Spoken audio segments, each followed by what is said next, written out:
ลี่ยนเป็นที่นั่งของที่นั่งรถไฟเร็วแม่เมื่อกี้ยูบอกว่ามันเป็นอะไรนะนั่นนะแต่ยูเปลี่ยนเป็นที่นั่งรถไฟเลยอ๋อแล้วตอนแรกมันเป็นอะไรอ่ะตอนที่ก่อนตอนที่เด็กๆตอนที่เด็กๆเป็นเบบีนะที่มันที่เป็นโปรโมชั่นอยู่เป็นโปรโมชั่นเหรอใช่โปรโมชั่นคืออะไรแต่ตอนนี้เด็กโตแล้วแต่ตอนนี้มันเป็น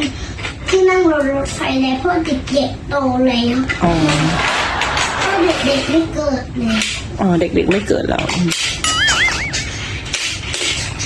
น่ารักตะเพิงเต็มเลยอันนี้ก็รอตะเพิงอันนี้ก็รอตะเพิงนี่ก็รอตะเพิงนี่ก็รอตะเพิงนี่ก็รอตะเพิงครับผมเต็มไหมเต็มมากเลยมีคนไหนได้ช้าหน่อยฉันเร็วมาก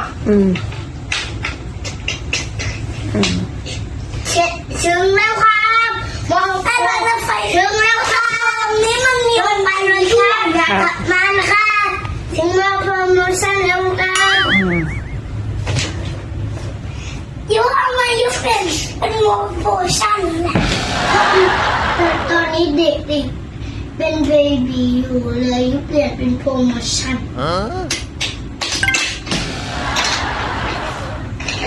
โปรโมชั่นแม่ยังไม่ได้ต่อจังนี่ยังไม่ได้ต่อแบบนี้เลยนะมันหมดแล้วยูแม่ไม่รู้จะต่อไปทางไหนแล้วอ่ะเดี๋ยวยูเอาเก็บไม่ดีอย่าลืมกดไลค์กด Subscribe และกระดิ่งแจ้งเตือนไว้